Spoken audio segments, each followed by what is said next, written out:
friends, welcome to our channel ICSE Easy Learn.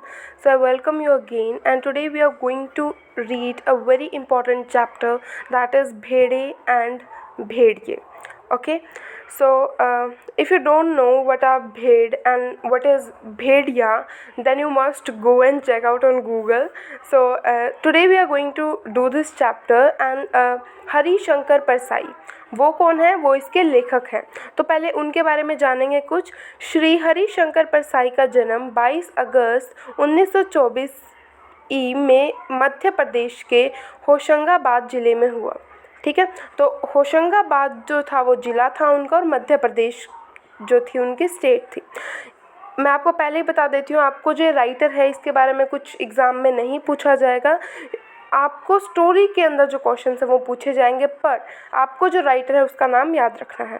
इन्होंने जबलपुर से वसुधा नाम की साहित्यिक मासिक पत्रिका निकाली। 10 अगस्त 1995 में इनका निधन हो गया। परसाई जी व्यंग्य लेखक हैं। इन्होंने सामाजिक और राजनीतिक जीवन में व्याप्त भ्रष्टाचार और शोषण पर करारा एवं सटीक व्यंग्य किया है। तो हम जितना हमने अभी तक पढ़ा है, हम क्या समझ पा रहे हैं इस चीज़ से कि वो एक व्यंग्य लेखक का मतलब क्या है कि वो सटीक तरीके से वो किसी के ऊपर जो हम कह सकते हैं कि निशाना साधना कह सकते हैं, जो हमारा समाज है उसके अंदर जो भी भ्रष्टाचार हैं, जो भी बुराइयां हैं, उनके बारे में वह लिखते हैं, चाहे वो हमारी समाज के अंदर बुराइयां हों, चाहे वो हमारी राजनीति के अंदर हो। परसाई जी की भाषा का एक खास अंदाज है जिसके कारण वह पाठकों के मर्म को छू लेती है। तो उनकी जो भाषा है वो बड़ी ही अच्छी है, उनका अंदाज़ बहुत अलग है, जिससे कि जो पाठक है, जिनमें हम भी एक हैं, तो वो पाठकों के जो मर्म है उसको छू लेती है। मर्म मीन्स हमारे जो अंदर इंसानियत है, हमारे अंदर जो भी भावनाएं हैं, हमको वो छू लेती है। ठीक है, हंसते हैं, रोते हैं, जैसे उनके दिन फिरे, भोला राम खोज, ज्वाला और जल उपन्यास, तिरछी रेखाएं, संस्मरण तथा तब की बात और थी, भूत के पांव पीछे, सदाचार का ताबीज़, किठुरता हुआ गणतंत्र तथा शिकायत मुझे भी है, विकलांग, श्रद्धा का दौर, निबंध संग्रह उल्लेखनीय है। तो ये सारी इनकी राइटिंग्स हैं। ठीक है, उन्होंने उपन्यास भी लिखे हैं, उन्होंने निबंध भी लिखे हैं। तो उन्होंने बहुत सारी चीज़ें की हैं साहित्य के अंदर। विकलांग श्रद्धा का दौर के लिए इन्हें साहित्य अकादमी पुरस्कार प्राप्त हुआ। ठीक है, तो ये आपको इनके बारे में पता होना चाहिए। ओके, तो अब हम पढ़ेंगे भेड़ और भेड़िए। तो मैं आपको बता दूं कि जो हम ये चैप्टर पढ़ेंगे इसके अंदर उन्होंने जो राजनीति के अंदर जो बुराइयां हैं, जो करप्शन है, उसको दिखाने की बात कही है। और इसमें वो ये भी हमें दर्शाना चाहते हैं कि कैसे हम जो जनता है, वो जो राजनेता हैं, उनके प्रभाव में आके हम अपना क्या करते हैं, गलत जो व्यक्ति है उसको हम चुनाव में जिता देते हैं। तो एक बार एक वन के पशुओं को ऐसा लगा कि वे सभ्यता के उस स्तर पर पहुंच गए हैं जहां उन्हें एक अच्छी शासन व्यवस्था अपनानी चाहिए। ये बहुत ही बढ़िया इन्होंने लाइन से स्टार्ट किया है। जब हमारा इंडिया आज़ाद हुआ, हमने भी सबसे पहले किसको चुना? हमने जो हमारा जो शासन व्यवस्था है उसको हमने अच्छा बनाने की स्टार्टिंग से ही कोशिश की, क्योंकि जब हमारा जो सभ्यता होती है, हमारी नॉलेज होती है, वो एक राइट पॉइंट पे, राइट स्टेज पे पहुंच जाती है, तब हम जो हमारा न्याय है उसकी तरफ देखते हैं, तो हम अपना जो शासन है उसको अच्छा बनाने का प्रयास करते हैं। ऐसे ही जब वन के पशुओं को सभ्यता आई तो उन्होंने भी एक अच्छी शासन व्यवस्था अपनाने की सोची, और एक मत से यह तय हो गया कि वन प्रदेश में प्रजातंत्र की स्थापना हो। प्रजातंत्र का क्या मतलब है कि जो प्रजा के द्वारा बनाई गई हो, मीन्स डेमोक्रेसी हो। ठीक है, जैसे आज हमारे इंडिया में है। पशु समाज में इस क्रांतिकारी परिवर्तन से हर्ष की लहर दौड़ गई कि सुख, समृद्धि और सुरक्षा का स्वर्ण युग अब आया, और वह आया। तो हो क्या रहा था, जब भी कोई नई चीज़ आती है हम बहुत ज़्यादा हर्षपूर्ण होते हैं, हम बहुत ज़्यादा उत्साहित होते हैं। इसी प्रकार पशुओं को जब इस बारे में पता चला तो वो बहुत ज़्यादा एक्साइटेड फील कर रहे थे और वो किसकी राह देख रहे थे, सुख और समृद्धि की। वो होप लगाए बैठे थे, ठीक है, और सुरक्षा का स्वर्ण युग। और वो क्या सोच रहे थे कि जो हमारी सुरक्षा है उसका जो स्वर्ण युग है वो आ ही रहा है, means they all are waiting. जिस वन प्रदेश में हमारी कहानी ने चरण धरे हैं उसमें भेड़ें बहुत थी, न्यायक, नेक, ईमानदार, कोमल, विनय, दयालु, निर्दोष पशु जो घास तक को फूंक फूंक कर खाता है। तो ये सारी विशेषताएं हैं हमारी भेड़ें जो है उनकी।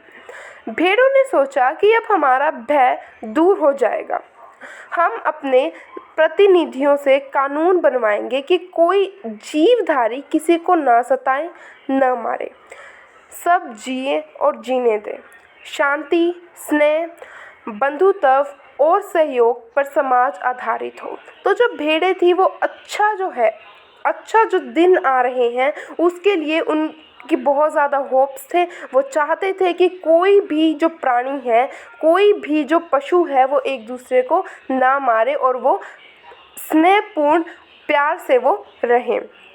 इधर भेड़ियों ने सोचा कि हमारा अब संकट काल आया। भेड़ों का संकट काल क्यों आया?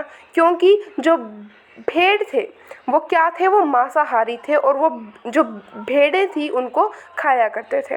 भेड़ों की संख्या इतनी अधिक है कि पंचायत में उनका ही बहुमत होगा और अगर उन्होंने कानून बना दिया कि कोई पशु किसी को ना मारे तो हम खाएंगे क्या, ठीक है। तो अभी भेड़ों को क्या हो रही थी, चिंता हो रही थी, क्योंकि उन्हें पता था कि जो हमारी भेड़ है वो ज़्यादा है काउंटिंग में, तो वो ज़रूर ही जीत जाएंगी और अगर वो जीत गई तो वो एक ऐसा लॉ बनाएंगी, एक ऐसा कानून बनाएगी जिससे कि कोई किसी को ना मार सके। तो जो हमारे भेड़िए हैं वो क्या खाएंगे, ठीक है। नेक्स्ट, ज्यों-ज्यों चुनाव समीप आता भेड़ों का उल्लास बढ़ता जाता। ज्यों-ज्यों चुनाव समीप आता भेड़ियों का दिल बैठता जाता। ज्यों-ज्यों चुनाव समीप आता मतलब जैसे जैसे चुनाव पास आ रहे हैं वैसे वैसे जो भेड़ है उनका उल्लास, उनका जो हर्ष, उनकी जो खुशी है वो बढ़ रही है। लेकिन जैसे जैसे चुनाव पास आ रहे हैं जो भेड़िए हैं उनका दिल बैठता जा रहा है। एक दिन बूढ़े सियार ने भेड़िए से कहा, अब सियार क्या होता है, जो भेड़िए के साथ रहते हैं। तो एक दिन बूढ़े सियार ने भेड़िए से क्या कहा, मालिक आजकल आप बड़े उदास रहते हैं। अब जो सियार है वो भेड़िए को मालिक क्यों कह रहा है? वो भेड़िए को मालिक इसलिए कह रहा है क्योंकि जो सियार है वो भेड़िए के अंडर रहता है। ये हम आगे पढ़ेंगे। तो अभी ये समझो कि बूढ़ा सियार क्या कह रहा है भेड़ियों को कि मालिक आप आजकल इतना उदास क्यों रहते हैं?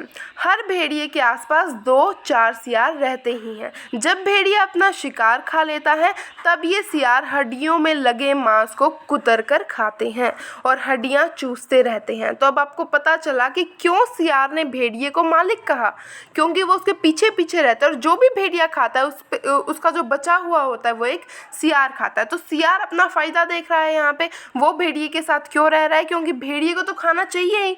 तो जब भेड़िया खा रहा होगा उसका बचा कुचा कौन खा लेता है? सियार खा लेता है, ठीक है।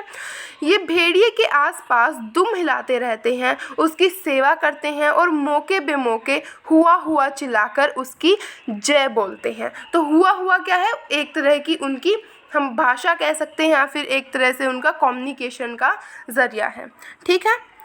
तो नेक्स्ट पढ़ते हैं। तो बूढ़े सियार ने बड़ी गंभीरता से पूछा, महाराज आपके मुख चंद्र पर चिंता के मेघ क्यों छाए हैं? तो अभी बूढ़ा सियार क्या कहता है, गंभीरता से पूछता है कि महाराज आपके जो मुख चंद्र, आपका जो मुख है, आपका जो चेहरा है उस पर चिंता के मेघ का मतलब क्या है? बादल क्यों छाए हुए हैं? खैर, भेड़िए ने कहा, तुझे क्या मालूम नहीं है कि वन प्रदेश में नई सरकार बनने वाली है, हमारा राज तो अब गया। तो वो थोड़ा निर्दाश हम कह सकते हैं थोड़ा निर्दाश होके कहते हैं कि भाई हमारा जो राज है वो अभी ख़त्म होने को आया है। सियार ने दांत निपोर कर कहा, हम क्या जाने महाराज, हमारे तो आप ही माई बाप है। दांत निपोर कर का मतलब क्या है, थोड़ा हम कह सकते हैं कि थोड़ा जोश में, थोड़ा हम कह सकते हैं कि थोड़ा उल्लास में एकदम से कहा, सपट आंसर दिया कि हम क्या जाने महाराज, हमारे तो आप ही माई बाप है। थोड़ा हम कह सकते हैं कि वो उसके सामने थोड़ी ओवर एक्टिंग भी कर रहा है, ठीक है, इस तरीके से। हम तो कोई और सरकार नहीं जानते, आपका दिया खाते हैं, आपके गुण गाते हैं। तो वो सियार क्या कर रहा है, वो ओवर स्मार्ट बन रहा है और वो थोड़ी तारीफ कर रहा है, ठीक है। अब भेड़िए या फिर हम कह सकते हैं कि सियार को पता है सब कुछ, पर वो थोड़े मज़े ले रहा है, ठीक है। भेड़िए ने कहा, मगर अब समय ऐसा आ रहा है कि सूखी हड्डियां भी चबाने को नहीं मिलेगी। अब जो भेड़िया है उसे पता चलता है, अब वो सियार को भी थोड़ा डराता है, कहता है कि भाई अब तो ऐसा टाइम आ गया है कि सूखी हड्डियां भी नहीं मिलेंगी। अब वो सूखी हड्डियां क्यों कह रहे हैं, वो इसलिए कह रहे हैं कि भाई सियार को भी पता चले, वो भी थोड़ा इसे भयभीत हो कि भाई उसको भी हड्डियां अब नहीं मिलेंगी, ठीक है। सियार सब जानता था, मगर जान कर भी ना जानने का नाटक करना ना आता तो सियार शेर ना हो गया होता। अब देखो, मैंने आपको इस पैरा के अंदर ही बता दिया था कि भाई वो एक्टिंग कर रहा है, ठीक है, क्योंकि उसकी वो जो उसकी वाणी है उससे पता चल रहा है हमें, ठीक है। पर जो वो दांत जब निपोर रहा है उस तरीके से भेड़िए को भी पता चल जाता है, तो हमें भी पता चल जाता है कि जो सियार है वो सब जानता है। पर अगर सियार को नाटक करना आता तो वो शेर ना हो जाता। ओके, इसका मतलब है कि जो सियार है उसको नाटक करना भी नहीं आता। आखिर भेड़िए ने वन प्रदेश के पंचायत के चुनाव की बात बूढ़े सियार को समझाई और बड़े गिरे मन से कहा, चुनाव अब पास आता जा रहा है, अब यहाँ से भागने के सिवा कोई चारा नहीं, पर जाए भी कहाँ। तो सियार ने कहा, मालिक सर्कस में भर्ती हो जाइए। भेड़िए ने कहा, अरे वहाँ भी शेर और रीछ को तो ले लेते हैं, पर हम इतने बदनाम हैं कि हमें वहाँ भी कोई नहीं पूछता। तो सियार ने खूब सोचकर कहा, अजायब घर में चले जाइए। अजायब घर मतलब म्यूज़ियम में चले जाइए। भेड़िए ने कहा, अरे वहाँ भी जगह नहीं है, सुना है वहाँ तो आदमी रखे जाने लगे हैं। बूढ़ा सियार अब ध्यान मगन हो गया, मतलब वो बिल्कुल अपना जो हम कह सकते हैं अपनी बुद्धि का प्रयोग करने लगा, पूरे ध्यान से, पूरे फोकस से वो कुछ सोचने लगा। उसने एक आँख बंद की, नीचे से होंठ को ऊपर के दांत से दबाया और एक टक आकाश की तरफ देखने लगा। तो ये जो दो लाइनें हमें बता रही है कि वो बहुत सोच विचार कर रहा है इस प्रॉब्लम पे, ठीक है। आगे फिर बोला, बस सब समझ में आ गया मालिक, अगर पंचायत में आप भेड़िया जाति का बहुमत हो जाए, बहुमत मीन्स अगर वो जीत जाए, जो भेड़िया जाति है वो जीत जाए। फिर भेड़िया चिढ़कर बोला, क्योंकि भेड़िए को पता था कि भाई बहुमत तो हो ही नहीं सकता भेड़ियों का। क्यों नहीं हो सकता, क्योंकि भेड़े अमाउंट में ज़्यादा हैं तो भेड़े जीतनी चाहिए। तो भेड़िया चिढ़कर क्या बोला, कहाँ की आसमानी बातें करता है, अरे हमारी जाति कुल 10% है और भेड़े तथा अन्य छोटे पशु 90%। भला वे हमें काहे को चुनेंगे। अरे कहीं ज़िंदगी अपने को मौत के साथ सौंप सकती है, मगर हाँ ऐसा हो सकता है तो क्या बात थी। तो अब क्या कह रहे हैं कि वो कह रहे हैं कि जो भेड़े हैं वो हमें क्यों चुनेंगी, वो क्यों हमें चुनकर अपनी जान को मौत के हाथों में सौंपेंगी।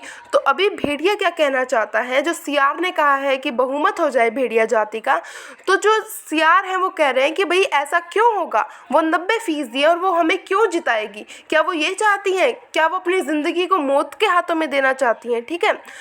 मगर हाँ ऐसा हो सकता तो क्या बात थी। पर वो फिर लास्ट में क्या कहते हैं कि पर हाँ कैसे भी अगर ये हो जाता ना तो बहुत अच्छी बात होती, ठीक है। बूढ़ा सियार बोला, आप खिन्न मत होइए सरकार। खिन्न मीन्स आप निराश मत होइए, एक दिन का समय दीजिए, कल तक कोई योजना बन ही जाएगी, मगर एक बात है, आपको मेरे कहे अनुसार कार्य करना पड़ेगा। ये लाइन याद रखना। अभी बूढ़ा सियार क्या कहता है, आप एक दिन का वेट करिए, मैं अगले दिन फिर आऊँगा, आपको कोई आइडिया दूंगा, पर हाँ ये ध्यान रखिए कि आपको मेरी बात का पालन करना पड़ेगा। जो मैंने कहा है उसके अनुसार आपको चलना पड़ेगा। मुसीबत में फंसे भेड़िए ने आखिर सियार को अपना गुरु माना और आज्ञा पालन की शपथ ली। आज्ञा पालन मतलब कि वो जो सियार कह रहा है उसकी बात का आज्ञा करेंगे, तो उसने उसकी शपथ ली। दूसरे दिन बूढ़ा सियार अपने 3 सियारों को लेकर आया। अब क्या था कि एक जो भेड़िया होता है उसके आसपास 2 से 4 भेड़िए रहते हैं, तो अब जो वो सियार था वो अपने साथ और 3 भेड़ियों को सियारों को लाया। ठीक है। फिर नेक्स्ट क्या होता है, उसने उनमें से उसने एक को पीले रंग में रंग दिया, दूसरे को नीले में और तीसरे को हरे में। अब आपको ये भी याद रखना है कि उसने तीनों को किस किस रंग में, ठीक है, पीला, नीला और हरा। ठीक है। भेड़िए ने देखा और पूछा, अरे ये कौन है? बूढ़ा सियार बोला। अब देखो, इसने ये पूछा, भेड़िए ने पूछा कि ये कौन है। इसका मतलब है कि भेड़िए को वो समझ नहीं आया, वो दृश्य उसको समझ नहीं आया कि भाई ये हो क्या रहा है, ये कौन है। बूढ़ा सियार बोला, ये भी सियार है सरकार, मगर रंगे सियार हैं। आपकी सेवा करेंगे, आपके चुनाव का प्रचार करेंगे। भेड़िए ने शंका की, मीन्स उसको थोड़ा हम कह सकते हैं कि उसको थोड़ा डाउट हुआ। ठीक है। मगर इनकी बात मानेगा कौन, ये तो वैसे ही छल कपट के लिए बदनाम है। सियार ने भेड़िए का हाथ चूमकर कहा, बड़े भोले हैं आप सरकार। अरे मालिक, रूप रंग बदल देने से तो सुना है आदमी तक बदल जाते हैं, फिर ये तो सियार है। अब देखो, इसका कहने का मतलब क्या है, यहाँ पे एक बहुत ज़्यादा इम्पोर्टेंट टिप्पणी हो रही है कि भाई आदमी की जो ऊपरी सतह है उसको बदलने से तो आदमी है वो बदल जाता है। मीन्स वो यहाँ पे जो इंसान है उसको भी कह रहे हैं कि इंसानों में भी तो यही होता है कि ऊपर से हमारी जो ट्रांसफॉर्मेशन होती है वो क्या होती है, दूसरों को लगता है कि हम अंदर से भी परिवर्तित हो चुके हैं। ठीक है। नेक्स्ट, और तब बूढ़े सियार ने भेड़िए का भी रूप बदला, मस्तक पर तिलक लगाया, गले में कंठी पहनाई और मुंह में घास के तिनके खोस दिए। ठीक है। और फिर क्या करते हैं बूढ़े सियार, उसने जो भेड़िया है उसका भी रूप बदल दिया। कैसे बदला, ये आपके एग्जाम में आ सकता है कि उसने मस्तक पर तो टीका लगा दिया, गले में कंठी मतलब एक टाइप की जो माला होती है वो डाली, और मुंह में घास के तिनके खोस दिए, मीन्स उन जो दांत है उनके अंदर उसने लगा दिए तिनके। ठीक है। अब आप पूरे संत हो गए, अब भेड़ों की सभा में चलेंगे, मगर 3 बातों का ख्याल रखना। अब ये 3 बातें आपको भी याद रखनी है, इसलिए नहीं कि आप भेड़िए हैं, पर इसलिए क्योंकि एग्ज़ाम में आ सकता है। ठीक है। तो क्या वो 3 बातें हैं, लेट्स सी। तो पहला क्या है, अपनी हिंसक आंखों को ऊपर मत उठाना। अपनी हिंसक आंखों को ऊपर मत उठाना, हमेशा ज़मीन की ओर देखना और कुछ बोलना मत, नहीं तो सब पोल खुल जाएगी और वहाँ बहुत सी भेड़ें आएंगी, सुंदर सुंदर, मुलायम मुलायम, तो कहीं किसी को तोड़ मत खाना। तो पहली बात क्या कहते हैं सियार कि भाई अपनी जो हिंसक आँखें हैं, जो आपकी जो वॉयलेंट आँखें हैं, उनको आप नीचे रखना। ठीक है। उनको उठाना मत, क्योंकि अगर आप उठाओगे तो आपको वो जो सुंदर सुंदर मुलायम मुलायम जो भेड़ें हैं, आप मतलब लालच में आ जाएंगे, आप उनको खा लेंगे, इसलिए आप अपनी आँखें नीचे ही रखना। ठीक है। वो कहते हैं वरना आप पोल खुल जाएगी, आप बोलना भी मत। भेड़िए ने पूछा, लेकिन ये रंगे सियार क्या करेंगे, ये किस काम आएंगे? बूढ़ा सियार बोला, ये बड़े काम के हैं, आपका सारा प्रचार तो यही करेंगे। तो ये क्या कह रहा है कि भाई आप चुप रहना, पर जो ये 3 सियार हैं ये बोलेंगे। ठीक है। इन्हीं के बल पर आप चुनाव लड़ेंगे। ये पीला वाला सियार बड़ा विद्वान है, विचारक है, कवि भी है, लेखक भी। तो ये आपको याद रखना है कि जो पीला वाला सियार है वो विद्वान है, नॉलेज है उसके पास, विचारक है, थॉटफुल है, मतलब कि कवि है और लेखक भी है। जो नीला सियार है वो नेता और पत्रकार है, और जो हरा है वो धर्मगुरु है। बस अब चलिए। ठीक है। ज़रा ठहरो, भेड़िए ने बूढ़े सियार को रोका। कवि, लेखक, नेता, विचारक, ये तो सुना है बड़े अच्छे लोग होते हैं, और ये तीनों? तो फिर अब भेड़िए के मन में भी शंका आती है कि भाई जो कवि, लेखक, नेता, विचारक होते हैं ये तो बहुत बुद्धिमान होते हैं, ये तो बहुत अच्छे जो लोग कहलाते हैं, पर ये तीनों, बीच में वो रुक गए, ठीक है, कि ये तीनों तो बहुत, मतलब ये उसके लायक नहीं है, वो एक तरीके से कहना चाहते हैं। बात काट कर सियार बोला, ये तीनों सच्चे नहीं हैं, रंगे हुए हैं महाराज, अब चलिए, देर मत करिए। और वे चल दिए। आगे बूढ़ा सियार था, उसके पीछे रंगे सियारों के बीच भेड़िया चल रहा था। मस्तक पर तिलक, गले में कंठी, मुख में घास के तिनके, भी दोबारा रिपीट हुआ है, मीन से इम्पॉर्टेंट है, ठीक है। धीरे धीरे चल रहा था, अत्यंत गंभीरता पूर्वक सिर झुकाए, विनय की मूर्ति, ठीक है। तो वो किसकी मूर्ति बने हुए थे? विनय की। उधर एक स्थान पर सहस्त्रों भेड़ें इकट्ठी हो गई थी उस संत के दर्शन के लिए, जिसकी चर्चा बूढ़े सियार ने फैला रखी थी। चारों सियार भेड़िए की जय बोलते हुए भेड़ों के झुंड के पास आए। बूढ़े सियार ने एक बार जोर से संत भेड़िए की जय बोली। भेड़ों में पहले से ही यहाँ वहाँ बैठे सियारों ने भी जय ध्वनि की, जय की आवाज़ निकाली, ठीक है। भेड़ों ने देखा तो वे बोली, अरे भागो, यह तो भेड़िया है। तुरंत बूढ़े सियार ने उन्हें रोककर कहा, भाइयों और बहनों, अब भय मत करो, भेड़िया राजा संत हो गए हैं, उन्होंने हिंसा बिल्कुल छोड़ दी है, ठीक है। ये किसने कहा? सियार ने कहा। उनका हृदय परिवर्तन हो गया, मीन जो उनका दिल है, जो उनके विचार हैं, वो परिवर्तित हो चुके हैं, ठीक है, वो चेंज हो चुके हैं। वे आज 7 दिनों से घास खा रहे हैं, रात दिन भगवान के भजन और परोपकार में लगे रहते हैं। उन्होंने अपना जीवन जीव मात्र की सेवा में अर्पित कर दिया है। अब वे किसी का दिल नहीं दुखाते, किसी रोम तक नहीं छूते। रोम मीन्स किसी की स्किन, या फिर मीन्स जो अपनी स्किन का एक छोटा सा तन होता है, उसको भी वो टच नहीं करते, ठीक है। भेड़ों से उन्हें विशेष प्रेम है। इस जाति ने जो कष्ट सहे हैं, उनको याद करके कभी कभी भेड़िया संत की आंखों में आंसू आ जाते हैं। उनकी अपनी भेड़िया जाति ने भी अत्याचार आप पर किए हैं, उनके कारण भेड़िया संत का माथा लज्जा से जो झुका है, सो झुका ही हुआ है।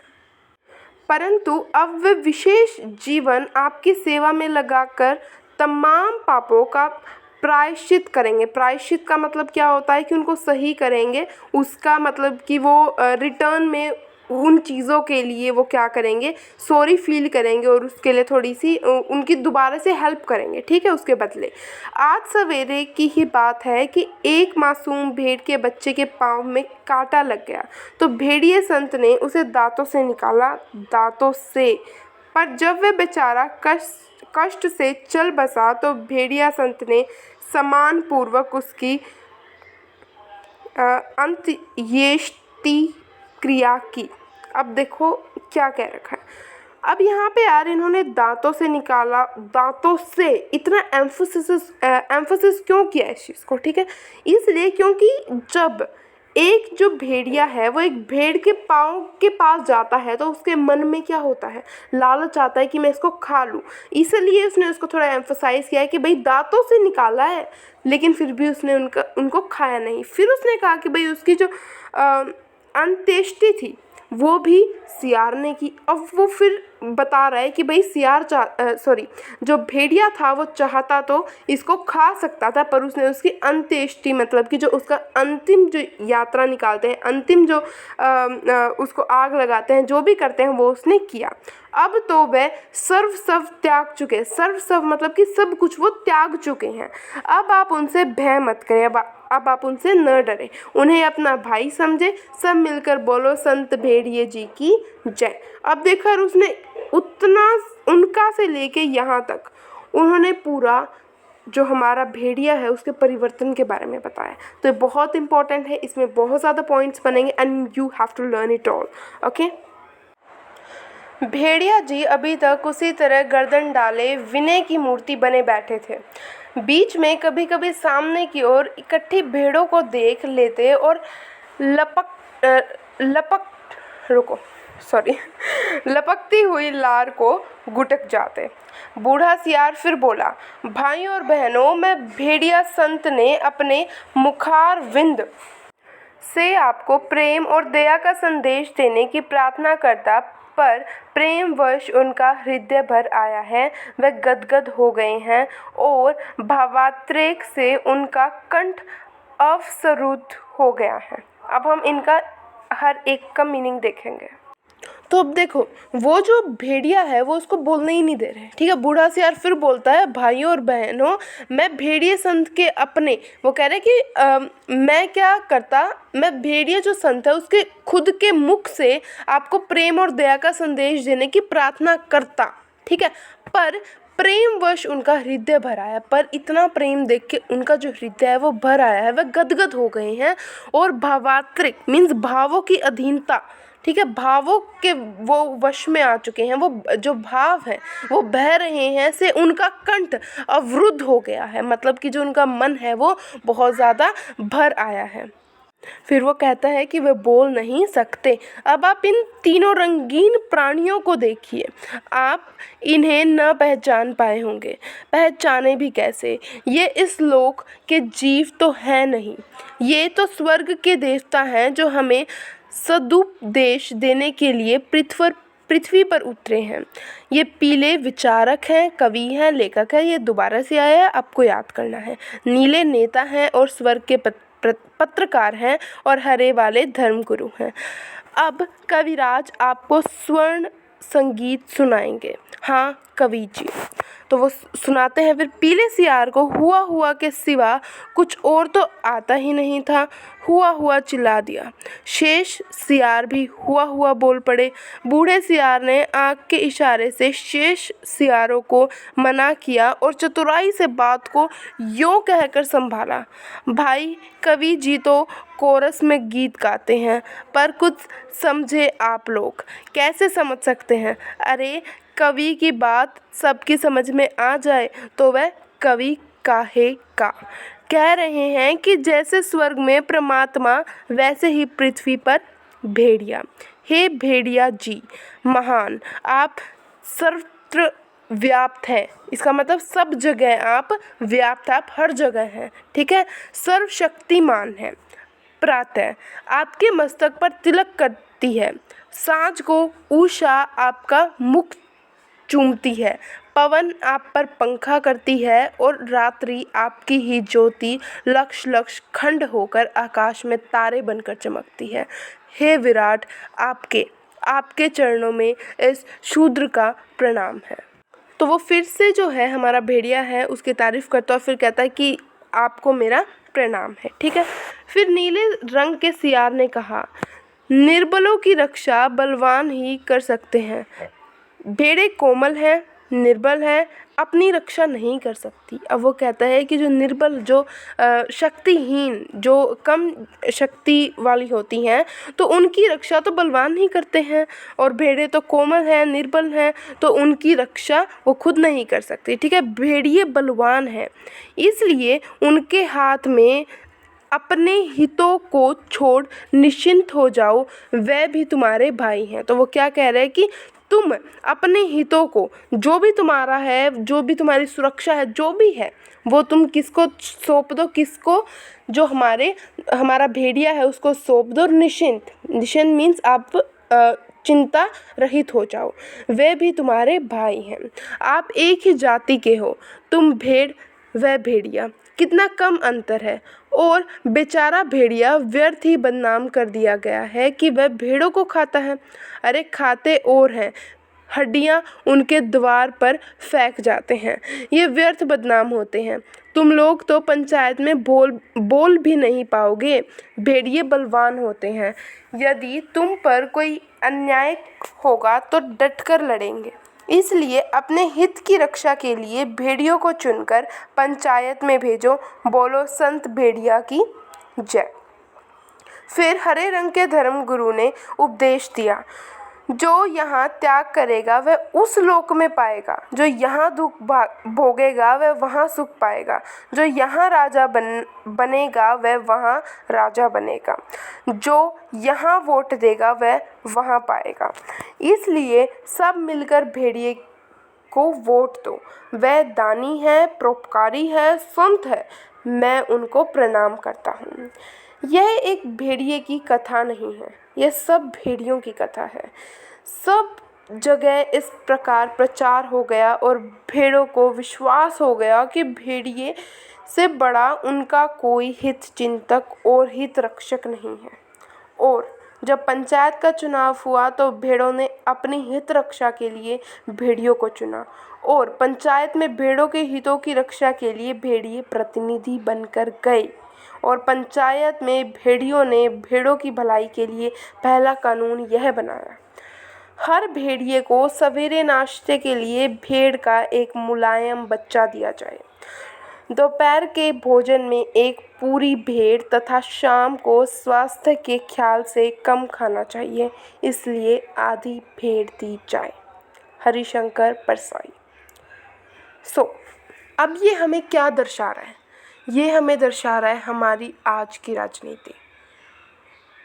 हमारे भारत के अंदर भी आज ऐसा ही होता है। वोट से पहले जो वोटिंग होती है उससे पहले जो राजनेता आते हैं वो कुछ और बोलते हैं और वोट जब वो जीत जाते हैं उसके बाद जो वो रंग दिखाते हैं, जो वो कार्य दिखाते हैं, वो उसके बिल्कुल विपरीत होते हैं। ठीक है, तो ये हमारी जो राजनीति है उसके अंदर जो करप्शन है, उसके अंदर जो धोखाधड़ी हो रही है, उसके अंदर जो बुरी चीज़ें हैं उसको सटीक तरीके से जो हमारे हरिशंकर परसाई हैं उन्होंने उसका व्यंग्य किया है।